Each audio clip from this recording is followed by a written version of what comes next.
So I just experienced my first ever earthquake, hopefully my last one, but it's just kind of weird because earthquakes don't happen in the state of Virginia.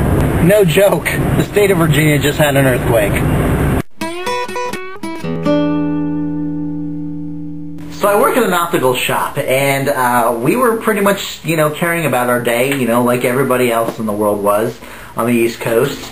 And all of a sudden, we feel this tremor, this really kind of extended, prolonged tremor. And there's a lot of construction going on in front of our optical place, and we kind of thought maybe it was just the construction out there. It's right outside our building. They've been using jackhammers lately, and it's been shaking the ground a couple times. Oddly enough, though, this particular instance today, I didn't hear anything. I just felt the ground shake. But needless to say, we're okay. We all made it through. The only thing is that we have a coworker that works on the doctor side of the building, and we found out a couple minutes later that she was, she was in tears. She was pretty scared by the whole event, to the point where, well, I need to preface this whole story. This girl that I work with, she does the pre-testing for the patient. The pre-testing is basically the test that you have to deal. Shit, my dog is trying to get in. You bitch! This girl that I work with, she does the pre-testing. The pre-testing is basically the little vision tests and whatnot that you have to go through before you see the actual eye doctor. Anyway, she had a patient with her at the time. And he's holding up this little plastic spoon, and he's covering up an eye, and he's, checking to read, those lines, And suddenly the earthquake occurred, and this young lady screams out, "Oh shit, it's an earthquake!"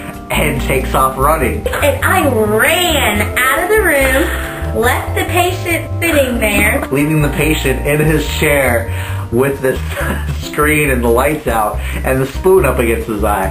Right, everything's on his face, and he's like, what's going on? He's shaking in his chair and everything. And so he, awkwardly gets up out of his chair and follows my colleague into the main office. The girls in the office are standing there like, what do we do?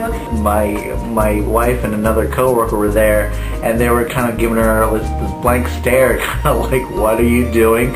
And why are you crying? Well, she's naturally upset because she, we all could have actually been through this horrific disaster caused by, the forces of nature. But yeah, she was totally scared to the point where she left a patient in the room by himself and didn't have any regards to his safety at all, which is freaking hilarious. But the fact that she yelled out, "Oh shit," and took off running, that's just freaking hilarious to us. You actually screamed, "Oh shit." I actually screamed, "Oh shit," and in front of a patient. She left the patient in the room and took off running. I think there's a Seinfeld episode where George Costanza takes off out of a burning school or a daycare, and there's a whole bunch of kids left in the room. Oh my god, it totally reminded me of that, but it's just funny how that happened. So when you ran out here, what was your first reaction to it all? My first thought was, do we leave the office? Is there going to be like this big chasm that's going to like split and we're all going to like fall into it? Like, what do we do? Is it going to go away? Is it going to come back? I was terrified. And what were the ladies in the office here doing? They were standing there looking at me like I was crazy, and Janetta finally said, "Amber, there is a patient. Back to reality." I was holding on to the counter like, oh my god. My nerves were going crazy. I thought I was going to pass out. Imagine if it were one of us. I mean, would she say, "Hey, fellow colleagues that I'm friends with, let's go out outside where it's safe"? No, I don't think so. I was scared to death. I thought the Lord was coming. Oh boy. Yeah. Well, thank you very much. You're welcome.